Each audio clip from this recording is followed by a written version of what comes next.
This is the Platinum Podcast. Big Jeff. Yeah. Welcome to the Platinum Podcast, my friend. Oh, man. Thanks for having me, man. I'm super excited. Good times. I haven't seen you for a few weeks. I know. It's been a little while, and then It you has. just pop up in my house yesterday, and Yeah. here you are I again know. today. And what a coincidence. It's funny how that happens. I It's know. like bringing us into the Platinum University. I know. It was just like priming you, ready for today. For sure, bro. So how was yesterday? Yesterday was good, man. It opened up a whole new door that I didn't even know that I had in me. We love those doors. Yeah. We do love those. Yeah. Just to give it some context. So you turned up at my house yesterday for a men's circle. Yeah. Right? So one of the guys that I live with, he's a tantra instructor, deals with a lot of relationship stuff. And he arranges these men's circles, which are really cool spaces for men to get together. Yeah. I'd love for you to talk a little bit about your experience there, right? Dude, yeah. Well, I mean, I've been in men's circles. I've done ayahuasca. I've had different experiences as well. But this one, my experience was a lot to do with abandonment. And so I was kind of looking at some abandonment wounds and stuff like that. And, you know, I would always deny getting any help with that or any like assistance because it always had to do with trusting individuals. And so this experience really kind of opened up a door for me in that way of just able to feel all that stuff in front of a group of men, in which I've never really had that experience when I was a kid because it was always shaming for feeling those things. Yeah. And so it was a profound experience. And Aaron, I actually met on a hike. So we did the 18-hour Mount Aguna. Oh, you were on that as well? Yeah. Oh, he was fucked after Oh, that. dude, we were done. I've wanted to do that for ages. It was amazing. I was on the tail end of dengue fever, so I didn't really feel like that's climbing up right. a volcano at that time. Didn't really strike me as a good idea. Yeah. Oh, that's mad. That's mad. Please explain what a men's circle is, because I know a lot of our listeners and people in general. I mean, I didn't know what a men's circle was until I came to Bali. So, what is it? Yeah. Well, I think a lot of people think like when they hear men's circles, like, oh shit, I gotta go in this circle and be emotional and sensitive with all these dudes. And it's like, sure, it's one aspect of it, but there's a lot more to it. And what a men's circle, to me at least, is basically a group of guys in which you get into a container together and you start sharing vulnerable things or joyful things or whatever that is. And you share them in a way where it opens up other people to share it. And what I really love about men's circles and those type of things is that it's always speaking from a place of I. So you're taking responsibility for I feel, or I'm going through this, or I'm going through this. And ironically, in that men's circle, by doing that, other people can actually start to have permission to speak about what they feel too. So I really love it. And it's like a brotherhood, you know? It's like a bunch of brothers coming together and going, yeah, shit, we don't have to be freaking strong all the time. Like, we can actually be who we are. And that's why I like it so much, is that it really pushes that comfort zone, for one, because as men, we're like, emotions? Gotta get this stuff out of here. It is a weird one. Like, Yeah. obviously, I've been into that situation myself, and I was like, oh, I don't really want to talk about this shit. Exactly. And there's a weird kind of process that takes place, isn't there? When you're sat with a bunch of dudes, Yeah. and at first you're thinking, this is fucking weird. Yeah. And then as soon as people start sharing, you start suddenly realizing, oh, that's something that I've had to deal with. Oh, I've felt that before. Yeah. And you start to kind of realize how similar we all are as human beings. Even though we all hide these different parts of ourselves, we all have them, right?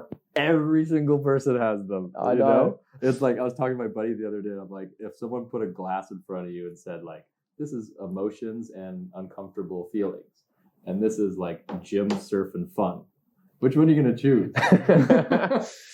Well, I'm actually in a place right now where I'm going to choose the uncomfortable feelings. There we go, right? I'm on that journey right now. But first and Most foremost, people, right? Yeah. the fun stuff sounds a hell of a lot more Like, entertaining. go for surfing sure. and fun. Yeah, it's weird when you start getting into the habit of just digging into these things, right? Yeah. I mean, you've been on this journey for a really long time. It's exactly why I wanted to get you in here and have this conversation. Yeah, I feel man. like it's so valuable for people. Yeah. Because everyone just like pushes it to the side. Everyone just ignores how they feel and just start playing around with all sorts of different distractions. Yeah. How did you start on this kind of journey of self-discovery and actually digging into your own feelings? Oh, man. I will start from the beginning. Let's go right back. Okay. Let's wind it right back, Big Let's Jeff. do it, man. So, yeah, it was back in 2011. I was diagnosed with an incurable autoimmune disease called ankylosing spondylitis. And for those of you who don't know what it is, it's basically like arthritis in your spine, osteoporosis in your feet, and I was allergic to like 90 different foods as well. Oh yeah, it was insane. So all of it? All of it just cascaded. And this was in my 20s, right? And it was in the gym. I was doing a deadlift, and 2 days later is when it started. And I thought like, oh, it's probably just, muscle pain. I'm just going to let it go. And so I waited for a couple of days, and it started to get worse. And then one day my brother came over, and I stood up to greet him at the door. And all of a sudden my body just like collapsed and fell to the floor. And I was rushed to the emergency hospital. Didn't know what was going on. They ran all sorts of tests, couldn't find anything. They were waiting on some like CT scans and MRIs and all this stuff. And then they sent me to the rheumatologist the next day, and he found the autoimmune disease. And then he basically told me that there's no cure. You're going to be in a wheelchair. You're probably not going to be able to walk, like do your sports or anything the same again. This is in my 20s, and I'm like athletic, healthy, fit. And I'm like, what the fuck? Like, are you serious right now? I just couldn't fathom that this healthy guy my age could just in a second, his whole life change. And I remember he just said, yeah, this is what it is. And he said, there's no cure. And I just said, no. I just said, sorry, that's not happening. He's like, well, what do you mean? This is like an incurable disease. Like, you have to take this seriously. And I was like, I'm going to find a cure for this. And when I do, I'm going to bring it back to you so you can help other people with it. That was my whole drive. And he said, well, even if you do find a cure, I can't use it because it's not part of my protocol. And I said, well, you're not looking for a cure. So I'm on my own. And I went out and I searched and I searched and I searched and I tried everything you could imagine. Like, I tried drinking hydrogen peroxide for 70 days, 3 times a day. Any particular reason for that one? That one was a lot to do with, I felt like there was bacteria in my body, and also at the time, genital herpes as well. Ah, shit. Yeah. So I was like, okay, let's get this down. Let's get this out, right? That sounds a little bit like Donald Trump's idea when he was like, yeah, let's just drink some bleach. That'll get rid of the corona. Yeah. It sounds like the same kind of ethos there. Yeah, pretty much, yeah. And so I carried like a lot of emotional stuff with that as well. But going back to that, I was at this point where I just was trying everything. And, I was a personal trainer and health coach at that time too. So I was like, okay, it's got to be the diet. It's got to be the this. It's got to be the that. And I went to chiropractic, acupuncture, massage, ayahuasca, you name it. I tried it. Nothing worked and nothing really seemed to stick. And I would have like a little bit and then not so much. And then it was about 7.5 years of like day in, day out chronic pain. And it just started to get worse and worse. Heart palpitations, and everything was just like, relationships were stripping from me. Everything was just kind of going down the tube. So I thought, and I say like I got sick, but in reality, I look back now and I got well. And so what happened was I had got to my breaking point, and I literally was like, I don't want to do this anymore. And I was in the alleyway stumbling home, like kind of walking home and like hobbling, and I was in a lot of pain that day, I remember. And I was in the alleyway, and all of a sudden my body did that collapsing. It just stopped. My whole body just collapsed, and I fell on the concrete floor. What is that process? Why your body just switching off? It's a way that your unconscious mind will protect you in a way where it's like if you haven't acknowledged the deep repression of that emotion and you pretend like it's not there, your body will instantly do things to protect you so that you have to feel that. So it's there to protect you, really. So it's a little bit like getting knocked out. Your body's just like, we've had enough of this, play dead. This isn't working out for you. It's like diarrhea. It's like, when you're sick, you have diarrhea, but diarrhea is there to actually protect you from the virus, right? Yeah. So what happened was basically I just sat there and I sat in the alleyway just like bawling my eyes out. And then I got up and I went to my house and stumbled in my house, and I got in the house and I just knew. I had no doubt. I went upstairs and I just said, if something doesn't happen today, I'm taking my life. And I walked upstairs and I remember falling to my knee. And when I fell to my knee, I just didn't know what was what. And I just remember looking up and I just said, if you're real, now is the fucking time. And I sat there for about 4 seconds, nothing happened. And then all of a sudden this like surge of energy just like boom, like struck me in my head and ricocheted through my body. And I remember looking down at my arms and there was like slideshows that were popping out of my arms. And it was like my whole life and everything that I did and all the stuff in my life that I was ashamed of or whatever was pouring out my fingertips. And then this little voice was like, look up. And I looked up, and in the corner of the room in a golden candle flame was the face of Jesus. And it was like, it wasn't a religious thing. It was like, it was like a he, a she, it all, but it was the feeling of unconditional love, of just like acceptance. And it was just something that I'll never, ever forget. And he, she, all, the great I am that I am, stood there in the flame and just looked at me, didn't say anything, and then went away. And then from that moment on, I just knew that I'd be okay. And it was after that in which I started to explore things in different texts, and I started to, hear different verses and stuff that were making so much sense, like, the power of life and death lie in the tongue, and those who eat its fruit will use it wisely. And I was like, holy shit, I've been speaking myself into disease and sickness. I've been literally going, this thing is going to kill me. This autoimmune disease, my this, right? So I was owning it over and over and over again. And then what happened was I started to read this one book as well. It was called Healing Back Pain, The Mind-Body Prescription by Dr. Sarno. Amazing. He's one of like the doctors that really brought this into the frontier. It's been around for a long time, but anyway.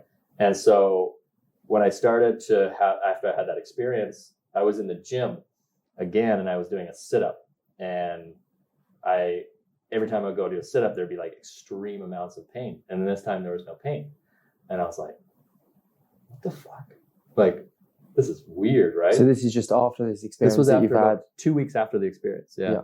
And I sat there for a moment, and I just started laughing and crying and laughing in hysteria. And I realized in that moment that I was actually in my own way. I was doing it to myself. And after that experience of just feeling the joy of like, oh my God, like I've been doing this to myself, And I was like, what the fuck? And within about 3 weeks after that, all my symptoms went away, gone. Completely. Just vanished. Just gone. So what do you think happened during that process?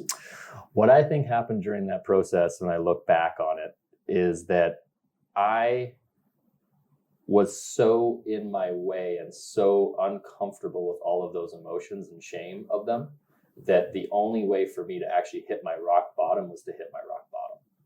For me to realize that once I was out of the way, then spirit, God, whatever you want to call it, was able to come in and go like, hey, like this is what's been in you the whole time. You know what I mean?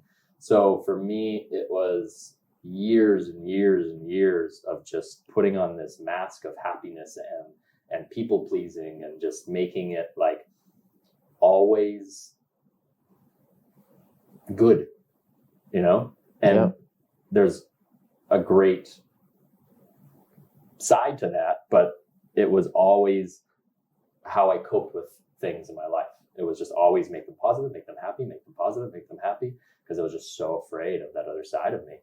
So looking back on it, it was like denying that darker side of me, that side of me that I didn't want anybody to see, the real side that like, is direct, assertive, speaks truth or whatever that is. But my body manifested in symptoms to speak for me.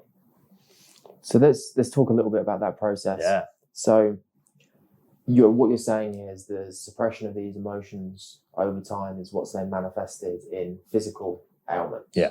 Right? How did you come to that conclusion through that whole experience? Yeah. So I started to realize when I read Dr. Sarno's book, that I put these pieces together and started to see like, oh, it's kind of a coincidence that many people who have symptoms are perfectionists, or they put a ton of pressure on themselves to achieve and do more, to excel more, to get more, all these different things, right?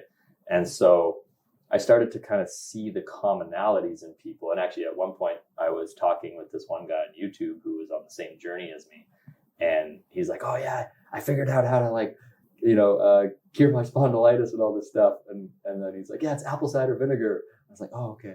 And then we tried that, didn't work. And then at one point he's like, I think a lot of your stuff is emotional. And I was like, no, I'm a personal trainer, bro. It's physical. I know my body. Yeah. And so looking back on that, I look back and I'm like, I should have listened. But really it came back to when I started to address the unconscious rage around being those things, around being the people pleaser, the perfectionist, all these different things, the symptom would kind of go away and then it would come back. And then I would notice inconsistencies like, wait a second, when I go play basketball, there's no symptom. But if I go sit at the desk and do work, there's a symptom.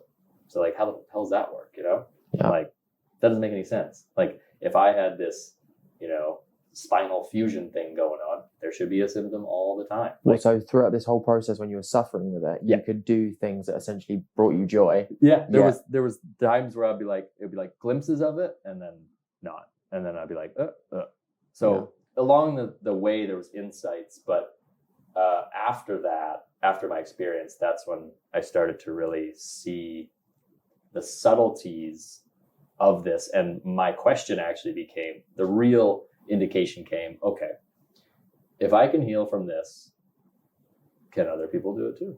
Or am I an anomaly and I'm special or whatever, right? So I'm like, well, there's only one way to find out. So I started to coach people and just take them on for free and was like, all right, well, let's see what happens. It was actually in Bali. I coached one guy here. His name's Tim. And I saw him at Amo Spa here in Bali, and he had chronic back pain and knee pain.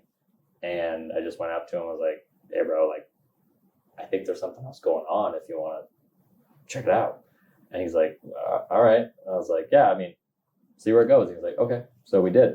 And we hopped on the Zoom call for about maybe 5 sessions or so, like total 6 weeks in all, roughly. And then after that 6 weeks, all of the symptoms went away. And he was super skeptical about it all. And I was like, okay, well, this is going to be like one of the people where, like, does this actually work for other people too? And when his symptoms went away, he gave me a testimonial, and he turned out to be a certified psychotherapist. And I was like, yes. What? I got a good one. I was like, a good one. Hook, line, and sinker, like, holy shit. But it really dawned on me, like, wow, here is a guy with a degree in psychotherapy, and he's really educated and trained in all of this stuff. Yet he didn't even know or understand the complexities of this unconscious rage. And I was like, so this is going to be really new.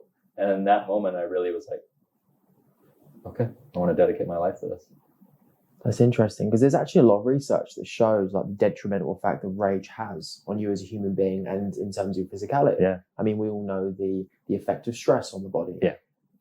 Rage is often linked to depression.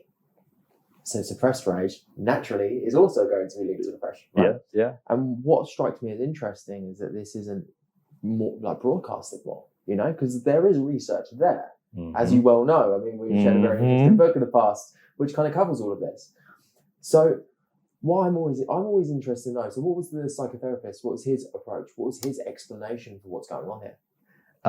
His explanation, he didn't really, to be honest, he didn't really have one. He was actually more confused about like, it worked.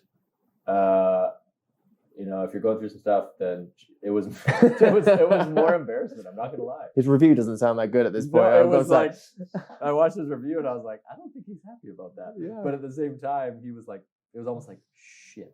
Cognitive dissonance that kicking in. It's like, what the fuck? Yeah. But yeah, he started to really notice.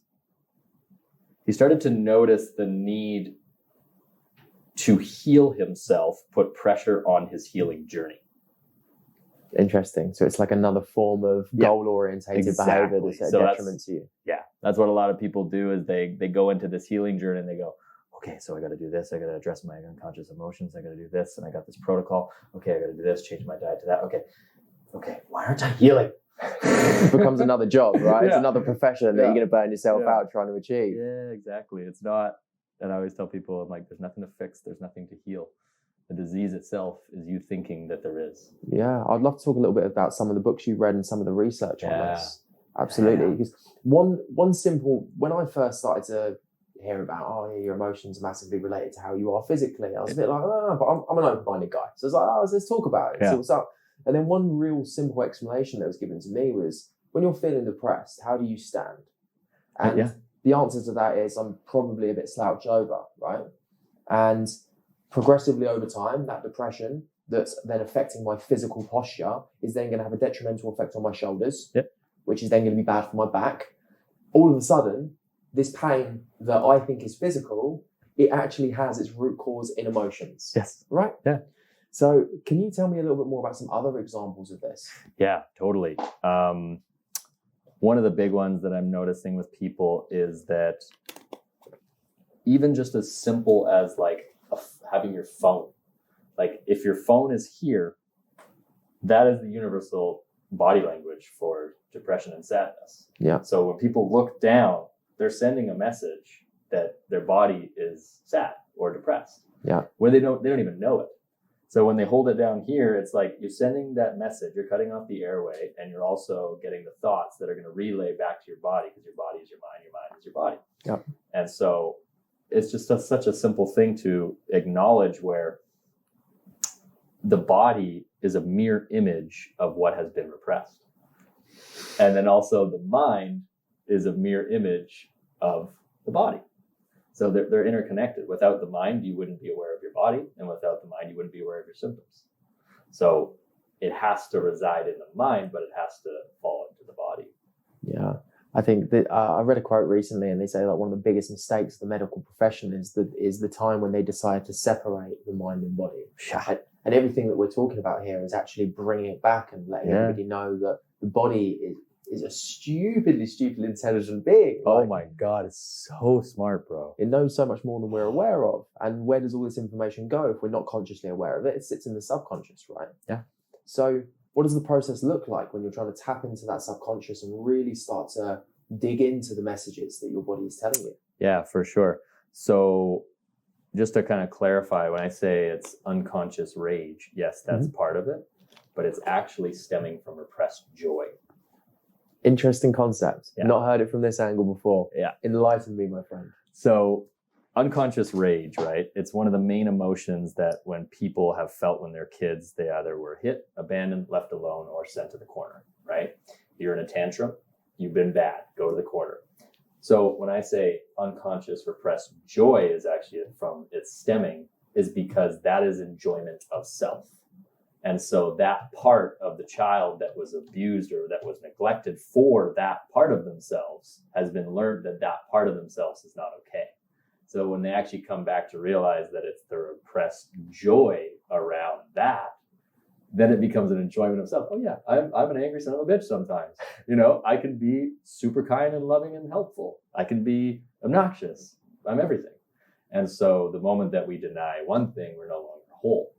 And so when it comes back to joy, that is the medicine that heals the soul and the heart, right? There's a great verse that says, joy is the medicine from the heart that heals all, but a crushed spirit dries the bones. And it's the enjoyment of self that people are afraid of. So then what happens is they typically will result in depression because they're depressing their nervous system of that enjoyment. Does that make sense? Yeah, no, for sure. Yeah. That was a big part of my journey. Yeah. I got chronically depressed, mainly chasing all sorts of different goals and values that weren't really aligned with me anymore. And every time that I was enjoying myself, I kind of felt guilt attached to that. Yeah. There's a huge part of guilt, like, I should be doing this right now. I should be working more. I should be doing more to get towards a particular to get towards a particular place. Yeah, you yeah. know? Yeah. Yeah. It fucked me up, man. Dude, yeah, it can go both ways. It's like you can be so joyful and happy all the time and deny that other part, or you can be so angry all the time and deny the joy. So it can go both ways. It's all a balance, right? It's like there's no inhale without exhale, there's no up without down, there's no inside without outside, and there's no male without female. It doesn't exist. Yeah, for sure. I think that's a big part of procrastination as well, isn't it? It's like this whole, I'm going to take a little bit of joy now on top of what I actually really need to do. Yeah. And then you kind of get this feeling of guilt that sticks with it, that then creates this like continuous cycle of feeling shit while kind of half-heartedly doing things that you enjoy. Yeah. You know? Totally. Yeah. That's like, there's like a mystic Indian sage who said something. He's like, or maybe it's Eckhart Tolle. I remember someone said this. He said, if you're going to eat the cake, enjoy it. Don't judge it. Yeah, for sure. And that's why I'm so happy right now. Yeah. That's why life's so good for me. Yeah. Literally, I'm happy every day doing exactly what I enjoy doing. And my job is now to have interesting conversations with people like yourself. Yeah. I can see that. It doesn't get better than that. Yeah, dude. What else could I possibly want to be doing with my time, right? Dude, I can see it in you. It's amazing. Yeah, man. Yeah. So I'd love to talk a little bit more about what you're doing with people and the help that you're giving people in this area using your expertise. Yeah, for sure. So yeah, tell me, so you're coaching people. Yeah. Who are your clients at this point? They range. Right now, I'm focusing mostly on autoimmune diseases because that's kind of what I went through. Yeah. But I've had people from sciatica, back pain, shoulder pain, neck pains, IBS, celiac disease, gluten intolerance. It's pretty much anything with whoever has a mind and a body and has a symptom is interlinked in some way. And the thing is, people are like, oh, I've had a physical pain. It's like, sure, it's a possibility. But how that physical pain got there could be a deeper story. Do you know what I mean? Yeah. It's like oftentimes there will be a physical thing because the person is distracting themselves from the emotional undertow. Okay. So what does that look like? Because I always think, yeah, I totally accept that there's an emotional foundation for a lot of things that are going on. It might be the same as my previous example, but I also think sometimes we just hurt ourselves. Totally. Right? Sometimes we do. And sometimes we need to. There might be a different reason, and I have no idea why. There's a cosmic thing going on there. Don't worry, I'm not going to start asking you to like solve the mysteries of the universe. I think that's a bit beyond the scope of this podcast. Okay. Mysteries of the universe. Yeah. Ready for the answer? We'll do that on episode 2, Jeff. There's no answer. Yeah. Interesting. Yeah. So sometimes we just get hurt, right? Yeah. And when we're not hurt, what does the investigatory, is that a word? Investigatory process looks like? It is a word. Yeah. It is. Yeah. I should have confidence now. I like it now. I know what I'm talking about. Whipping out the vocabulary. What does it look like when you're trying to dig into what is the root cause of a particular ailment? Yeah, for sure. So we start to look, it's okay, how do I break this down in a way where basically I want to tell the person, you are so unfamiliar with these emotions that you think that by feeling them, there's something wrong with you. So oftentimes that person goes like, oh my gosh, I feel all this anxiety. I need to, like they get worried. So what it comes back to is getting them more familiar. And we look at like behavioral traits. We look at coping mechanisms, personality traits that are associated with it. We look at all these different things and the education associated with the mind-body syndrome and the fight or flight response and how the brain will give symptoms to an individual, but then the more you bring these emotions to the surface, other symptoms will come and take its place to distract and protect. So there's many different aspects of it. But really at the core level, it comes back to the pressure that that person has put on themselves, either to not do anything, like they just avoid completely, or they have mounted so much pressure on themselves that they go, okay, there's something I'm not looking at. There's something I got to dig for. And there's something there, you know what I mean? And so by changing the perspective and starting to have exercises that open up the doors for this, like for instance, if I asked you, like, what is perfection?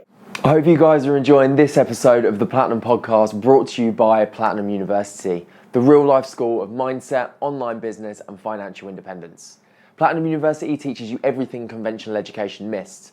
We're helping thousands of people to create multiple passive income streams that create more money, time and freedom. We literally guide you through every step of the process with the help of our in-house experts and our powerful, like-minded community groups. To get 35% off your monthly subscription, permanently lock in the discounted price of $39.99 and get access to our mindset, forex, dropshipping, stocks, crypto, affiliate marketing and property content, visit platinumuniversity.co.uk/join. Unattainable. That would be my simple answer at this point. So what is unattainable? Something that I can't have, something that isn't necessarily a reality. Right. So there's really no answer. There is no answer, for sure. So it's subjective, right? Exactly. Perfection is in the eyes of the beholder. Yeah. So it kind of comes back to that thing where there's a verse that says, "I am the peace that surpasses all understanding." And when we try to fix it, when we try to figure it out, when we try to change it, we get in the way of it, you know? And so when I coach people, it's bringing them down this process and showing them all of the stuff that they think they need to know in order to heal, and starting to open up those doors. And the education around it is important as well, like what the body's doing and how the emotions and the unconscious and the conscious mind and how, you know, different things that are happening in the nervous system is called tension myotosis syndrome, where it diverts oxygen in blood from certain ligaments, tissues, organs, all these different things. So you can understand it on a scientific level as well. Yeah. But really at the core foundation, it comes back to you already are whole and complete. Okay. It's what it really comes back to.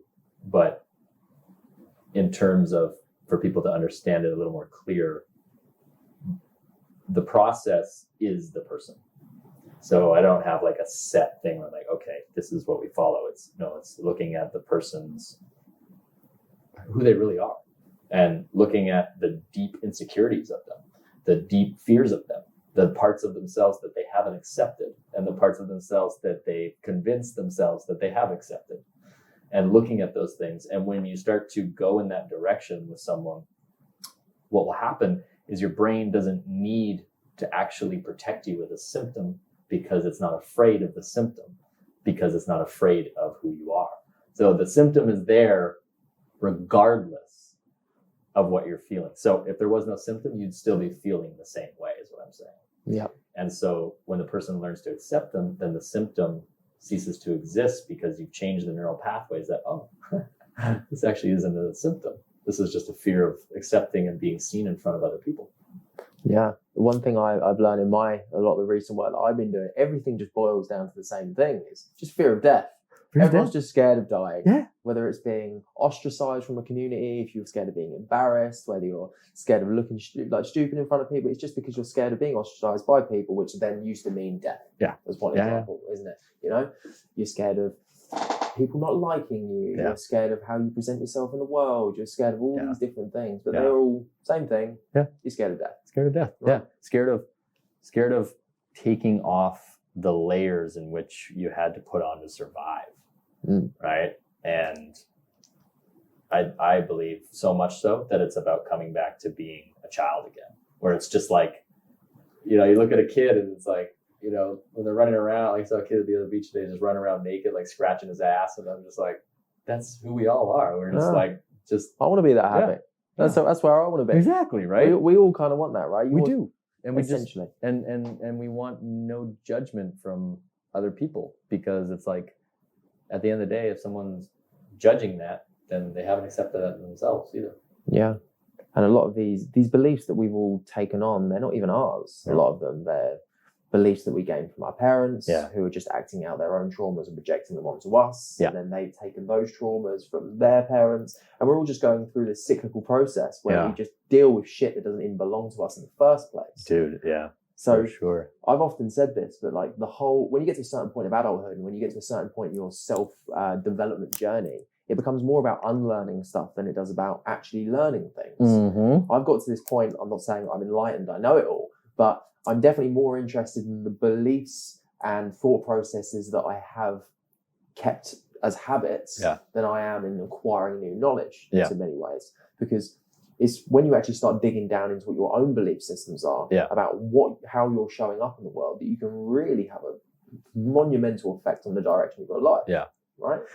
It's interesting, and I'll just echo that in terms of beliefs. I have a different frame where I see a lot of people are like, I got to change my limiting beliefs. And it's like, what if it wasn't about changing them, but about accepting them as what they are? For instance, when I was an actor, we studied nerves.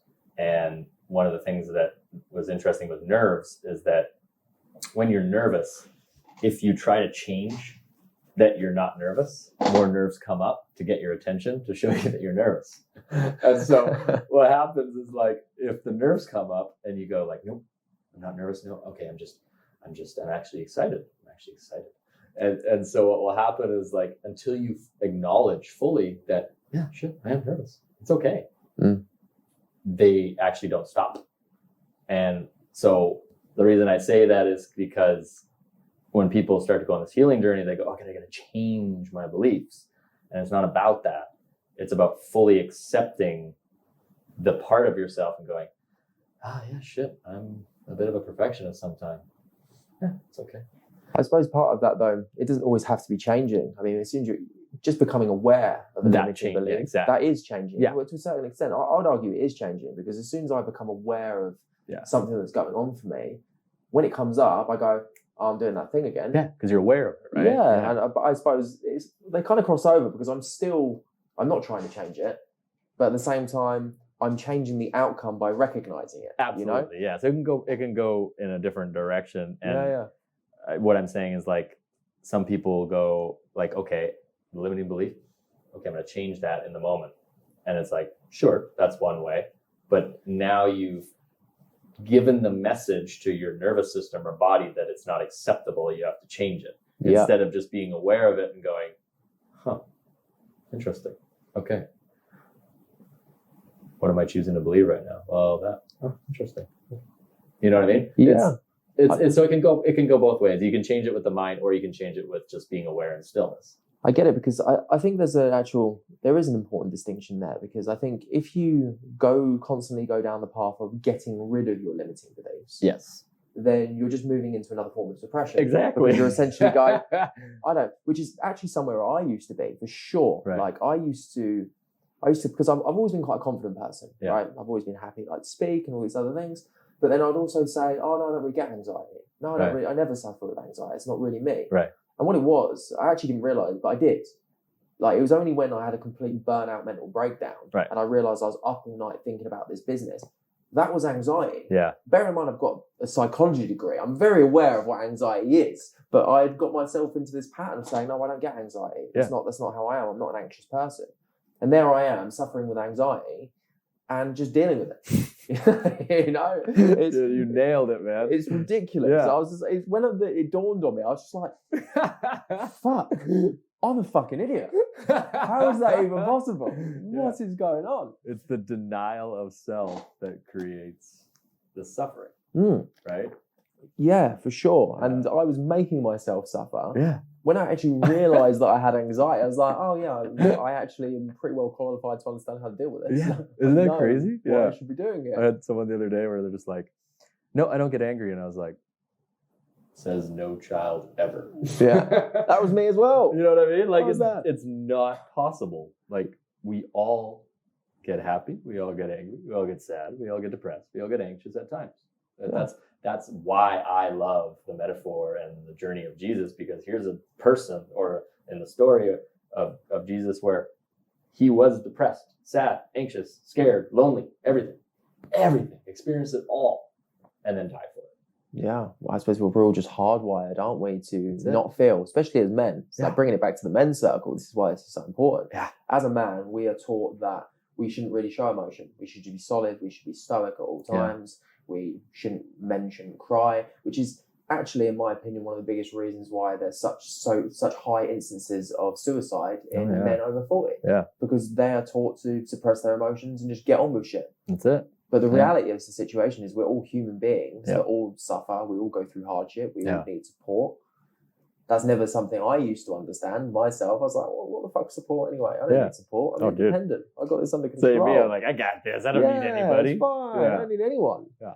But then what you don't realize is that is later on a recipe for disaster. Yeah. And I think what you're doing is so valuable, because the sooner you start to come to terms with it is okay to feel a certain way. Yeah. It is okay to show up and have feelings because you're a human being. Mm-hmm. All of a sudden, you're going to save yourself a hell of a lot of pain in the long run. Yeah. Physical and emotional and all of it. Yep. Right? Oh, so much saved suffering, man. It's and there's freedom, and there's a peace that comes with it, because you don't have to maintain this image that society thinks that they want you to maintain. You know what I mean? Yeah. It's like there's a peace that comes with it. There's an inner joy. Like, it's phenomenal. Yeah. And I was just to echo your point about suicide. I was talking with one of my clients recently, and we're talking about suicide, and I was telling him, I'm like, bro, you know, no disrespect for people who are in this area of suicide, but I was like, suicide's a joke. He was like, what do you mean? And I was like, what is suicide? It's literally wanting the part of, like, when we're in that state of suicide, and I've been there, so I can speak from experience. I didn't want that part of me to live. Literally, that's what I was going. It's like, I can't live with this side of myself. That was suicide. So when I realized that in my journey, it was like, oh, wow, there's a side of myself that I can't live with. Why? Why can't I live with myself? And I started to look at suicide isn't me wanting to commit suicide to myself. It's because I don't want others to see that side of me. Right? Because if I was here in the world by myself, I'd be like, oh, there's nothing to worry about. But if other people are there, then it's the perceived reality that they're going to think about those sides of me. So I'd rather die and commit suicide than accept that, because it's easier. So in your circumstances, what was the side of you that you didn't want other people to see? My anger, my fire, that part of myself that spoke up, that part of myself that was able to share from an honest place, that part of myself that was able to say no, that other part of myself that was joyful and was just like, would dance around and would just be me. Yeah. And because I was shamed for it for so many years. So I'd rather die than experience the shame around being myself. So I'd rather commit a suicide and get that part of myself away. So for anyone, I mean, because that's a pretty profound statement, and I think it's very insightful. Yeah. To come to the understanding that, because it's so easy to get caught up in the symptoms. Yeah. Essentially, I've got financial problems, so I feel chronically depressed, so therefore I want to kill myself. Okay, that's just as a loose example. Yeah, for sure. When you put it in the context of you're just not feeling whole, there's a certain part of you that you don't want to show to the world. Yeah. How do you go about repairing that in a more holistic sense? Well, you start to accept those. I mean, yeah, some people you might need help because you're not familiar with the depth of your emotion. And you might need someone to go, hey, I'm here for you, and not change anything in you, just to be there to support you. And oftentimes the person who is in that suicidal state, they have such a hard time asking for help, so they'd rather die alone. I suppose it's another example of reaching out to people and exposing the side of you that you don't even want to show to the world. Exactly. Because what does that mean? Then that means your identity of what you've created and what people see you as is dead. Yeah. So I'd rather die than face the truth of what that is. Interesting. Just go away quietly. Yeah. Rather than bring it. And then they remember, oh, I remember that guy. He was so confident. He was so this. He was so that. He was so this. And it's like, yeah, but what was he really? And that's often the case, isn't it? Like with comedians, it's a prime example, isn't it? Right. Yeah. Robin Williams, right? Yeah. Like his people see them as the happy-go-lucky guy. That's his identity. So stepping away from that always becomes a really profound. Yeah. It's a problem. It's an identity crisis. Yes. Ultimately. I actually wrote about this yesterday. It's something I was talking about. Yeah. I had my own identity crisis. I identified as being a businessman, an entrepreneur. Yeah. And when one of my businesses started to fail, all of a sudden that was me failing as who I saw myself to be. Yeah. And that kind of disconnect between who I perceived myself to be and who I now was turning into was so painful for me at the time, I ignored it. And what did I do to ignore it? I smoked loads of weed, I took loads of tramadol, I was getting drunk all the time, because all I was actually trying to do is avoid that feeling of disconnect from who I was seeing myself becoming. Yes. And then that pain, luckily for me, it didn't push me to depression. Thankfully, I didn't push to that kind of route. I just knew I needed to get away. I was like, I need to get the fuck out of this environment. I need to completely reshift. Yeah. And what I found out when I went away was that I was living a life that I didn't want to live anymore. I didn't even, not in the sense that I wanted to kill myself, just in terms of who I was, the work I was doing, the people I was associated with. I had quite a criminal past, should we say, that follows you around. I was selling drugs for a long time. When you're doing that, it's quite hard to step away from that. Yeah, I know that feeling. People not go, I remember Joe sells a bit of coke. It's not easy to walk away from. Yep. And people have this habit, and they don't do it intentionally. They become attached to to your identity. They become attached to who you are, who you were. And even when you try and move away from that, they still remind you of who that person is. They're still clinging on to that different version of you, Yeah. Makes it so difficult to pull away. It does, yeah. And I find that it comes back to what you were saying, is that fear of being ostracized from the group. It's like, oh, well, you're not that person? Well, that's the person I made friends with, so get the hell out of here. I like that one. Yeah. Who's this new guy? Who's this new dude who's super conscious and got a, robe on? Oh, you're vegan now, are you, Joe? They got you. I'm not. Yeah. I'm not vegan yet. The gluten's got you, Joe. They're still trying to convince me in the Tantra house. I still like a ribeye. Attaboy. Don't take that away from me just yet. Yeah, I had that happen the other day. Someone was like trying to convince me about chicken. They're like, "Oh yeah, I don't eat like bloody raw chicken and like brutalized chicken." He's like, "But you can, like, if you want." And I was like, "You can." Zero fucks given. I'm living in my joy. I love this chicken. And I honor this chicken. And I'm going to eat this chicken. See, you highlight another point about identity by talking about vegans. Classic. Oh, dude. So many people identify as being a vegan, as being a particular football supporter, as being any of these different things. And we struggle to discern between what we do and who we are. Yeah.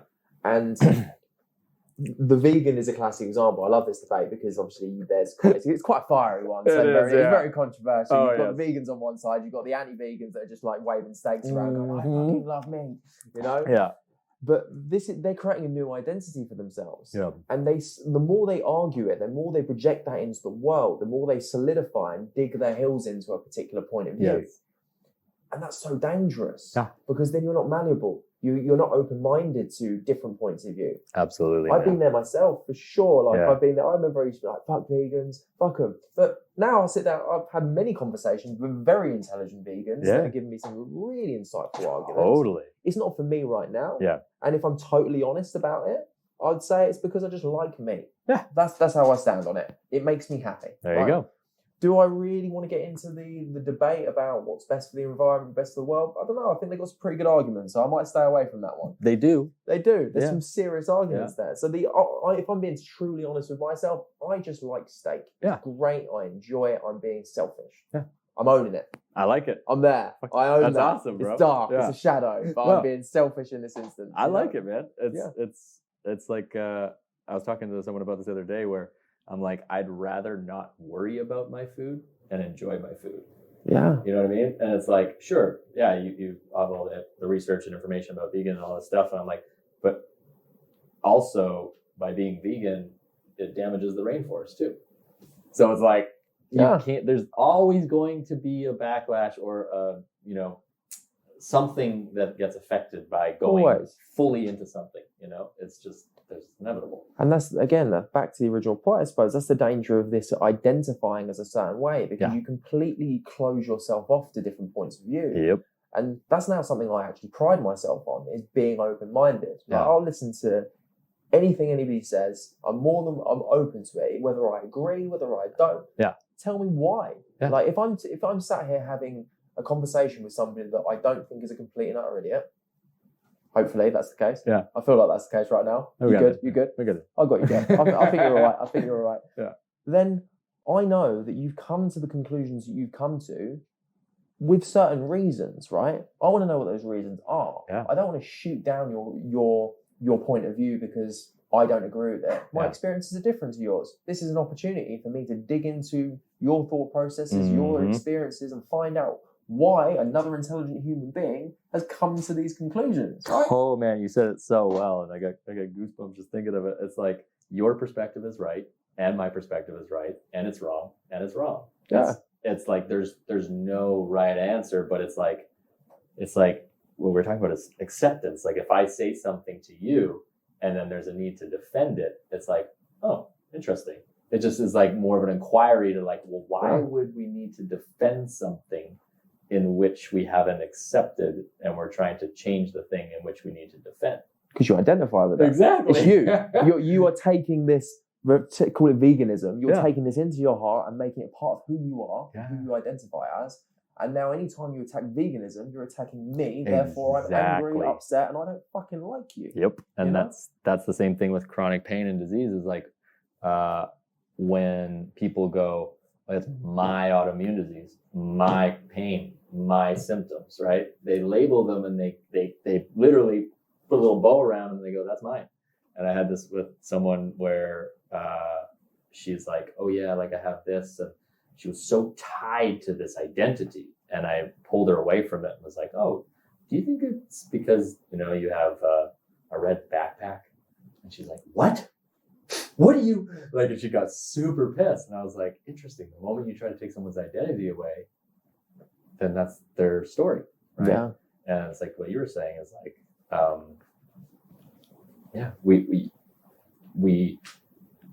the moment we identify with something, we miss the gift and the uniqueness of the other person that's sharing with us and going, hey, this is my perspective. And if we go, oh, no. You know what I mean? Yeah. A classic example of this is I hear you obviously talk about Jesus and the Bible. Like 5 years ago, you started reciting like Bible verses to me. I'd be like, fuck off, Jeff. I'd be like, just fuck off. Oh, bro. Like, what are you talking about? I don't need to hear this shit. Like, come on, let's keep it on planet Earth, mate. You know? Totally.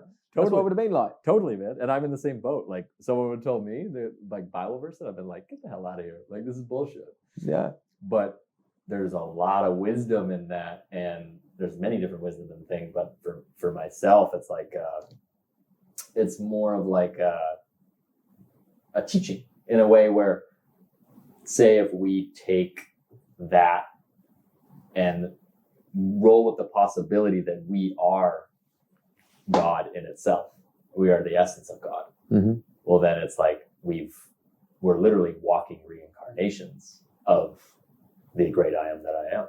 You know what I mean? The interesting thing for me is I like to disassociate. Before I was always kind of against religion. I was like, I'm all about science, you know? And the more time goes on, I just see the fact that all religions are correlated in their teachings. They all share similar messages. Very. My general analysis of all religion is they're just saying don't be a cunt. Yeah. That's pretty much what the point they're trying to get across. And they're actually just teaching you different lessons that have been learned through thousands of years of being human beings. And it's essentially just a blueprint of how everyone can live cohesively and everyone get on well. Yep. The problem comes when man gets involved and starts manipulating these different lessons, using these different stories to try and tell people how to live their lives and leverage it for power. Now, so I always like to separate the dogma from the actual teachings themselves. Yeah. But when you break it down into just some of the writing, some of the things that you recited, they're just if that was actually just a quote on Twitter or on Instagram, you'd be like, that would be getting shared. Exactly. That would be getting a retweet. They'll be saying, that makes perfect sense. That's real life shit. Oh, yeah. But because you attach religion to it, unfortunately, there's some negative connotations with how human beings have leveraged that, right? Yeah. It's almost like I see it as like part of my exploration has been to, kind of show that Jesus isn't like, I'm not religious. Like you call Jesus banana pie. That's the same thing for me. It's not like tied to a religion, you know what I mean? Yeah. And so it's like, I see so many people who have had like a burger and that burger gave them food poisoning. And then all of a sudden they're like, no, I don't want that burger anymore. And it's like, sure. It's like, but like, are you just not going to have any burgers anymore? Or like, just because of that one experience, right? Where it's like you said, like man created that experience, right? Where it's like the message really of Jesus was love your neighbor, don't be an asshole. Yeah. That's really what it was. It's pretty simple. I think we can all take that one on. Yeah. I mean, I think everyone should take that one on. That's like, it's just about love. It's like love, but what I love about it is that it's like love your neighbor how you love yourself. That's why it's so powerful, because it's like, if you don't love yourself, then you're not going to love, like, say if, you knew someone across from you was going to go and have some crazy surgery, and you could say one word to them and it would change their entire life. Would you say it? Yeah, exactly. I'd say so. So it's like sometimes telling the brutal honest truth, sometimes, sharing those things that people don't want to hear. Like, that's part of it too. It's cool. No. That's why I love the story and teachings, and it's just phenomenal. So what are your biggest takeaways from the teachings of Jesus? Bro, for a while when I first got into it, I was like super, super like, I'm all in, like religion, boom, boom, boom. I would have hated you. I would have hated you at that time, man. We would not have got on at all. But it was crazy because I would go on the street and pray for people and I'd see miracles, right? And I was like, whoa, like this is it, man. Like this is. Was this around the ayahuasca time, or is it like completely separate? Completely separate. Just checking. We'll go on the street. I'll show you. Yeah. If we don't walk out this podcast room and you do not show me a miracle within 5 minutes, bro, we're done. I am telling you, there has been. There's a girl in Bali. I'll tell you the story later, but it's fucking wild, man. Blew my mind. Anyway, but the biggest takeaway from what I got from Jesus is like, a lot of people think like, oh, it's all about, if you don't do this, you're going to hell. And I remember at one point I was just like, wait a second. Here I am, a man, and I could never have the gumption to send someone to hell. So how can an almighty loving God send someone to hell? I'm like, interesting. So that really dawned on me to go like, okay, what if it, and what I experienced was that it's about love. It's about the love of that. You know what I mean? Where it's like, oh man, there's this verse that always gets me, and it says, those who seek should not stop seeking until they find. And when they find, they will become discouraged. And when they're discouraged, they will marvel. And then when they marvel, they will reign over all. And once they finally reign, then they will rest and have peace. And that verse always hits me because it's like, it's the love. And by showing more love and being your more authentic self, that is the message of Jesus, is to love others like you love yourself. And if we don't fully know ourselves, then we can't love ourselves. And so by knowing ourselves and getting to love every aspect of ourselves, that is, to me, the message of Jesus, is that we have died to this idea of this old self and have come back to the pure form of who we really are. So that's for me. Pretty impactful. Yeah. Pretty impactful, man. Yeah. So tell me, what does the life of Jeff look like now? Tell me what your mission is. What are you trying to do? What are you trying to help people with? Yeah, right now my mission is to, my vision is to see a world free of unnecessary pain, disease, and suffering. And a world where people can thrive. A world where people are co-creating together, and it's a cohesive environment of we're all supporting one another. And a world where you feel happy, healthy, whole, and safe in your body. I think it's everybody's fucking birthright to feel that. That is like a given. And I've just seen so much in the medical system that keeps people in their symptoms. And my vision and my passion is to show them how to trust in themselves again, to be their own healer, and to discover the wisdom in their body and their minds that you can heal within seconds, but you just need to learn how to get out of the way. And that's what I want to inspire people to do, is to start to step into that direction and start to open up a door and an invite to look at Christ in a different way, to go, hey, I had this sour experience, but maybe I'm looking at it in a different perception. Maybe it's not about that. Maybe it's not about religion. Maybe it's maybe it's actually a metaphor and for my entire life. You know what I mean? Just to be open to it, to look at it in a different light, and find their own path on their own time. I really want people to find their path, and I'm kind of like a light in the distance going, hey, I went down there for 8 years and this is where it went. Like you can go around the block and like, you know, do all that stuff. It's cool. But like there's a shortcut and it's kind of over this way. Just follow the light a little bit, you know? Yeah. And we're on a similar journey, bro. Different angles. But we're for sure on a similar journey. And that's the uniqueness. And I love it.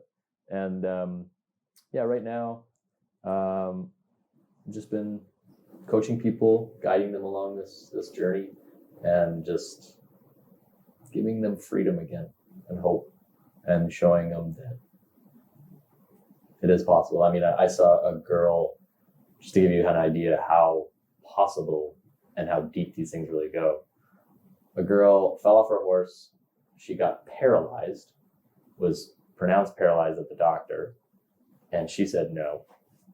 And within 4 months of starting to look at these things that we're talking about and looking at the repression, all these different things, she goes back to the doctor, her spine's back to normal, and now she's a yoga teacher.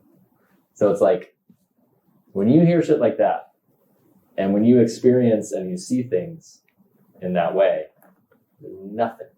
I believe there's nothing that actually can't be healed. I really do. Yeah, I believe that. And I think however skeptical you may be, whatever your teachings are, whatever belief systems that you have, you can just pull back to just having an open mind about these things. Mm-hmm. If this shit happens to you, God forbid, Jesus forbid, right? Then you can come back to this and you can listen and think maybe there is a different way to what I've been told previously, and maybe there are other people that have found different solutions. Yes. And I think it's a beautiful thing that you're putting those different solutions out there and raising awareness about different possibilities. Yeah, man. I always say to people, if you fight for your pain, disease, symptom, or diagnosis, you get to keep it. I like that. It's a good little twist on if you fight for your limitations, you get to keep it. Yeah. I like your version. I like your version better. It's got a good ring to it. Big Jeff in the house.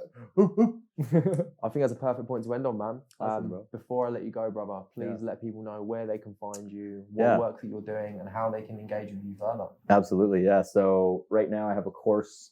It's called CURE. It stands for Consciously Uncover Repressed Emotions. Yeah.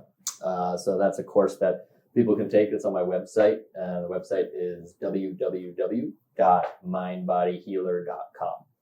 And also on Instagram, mind_body_healer. And I post a whole bunch of different things in there. I also do one-on-one coachings as well, and take people who are ready to take responsibility and who are ready to step in and reclaim their lives on a one-on-one journey through that process. And so it's not a matter of if, it's a matter of when you're ready. Yeah. When you've tried everything else and it's not working out for you and you're doped up on painkillers. That's usually the clients I get. They're like, I just spent 20 grand on this thing and it didn't work. And like, I don't know if this is going to work. And I was like, yeah, you're in the right spot. Yeah, I'll see to this. Yeah.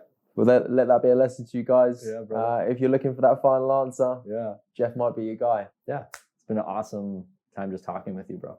Thank you, brother. Yeah, brother. Pleasure. Lots of love. This is the Platinum Podcast.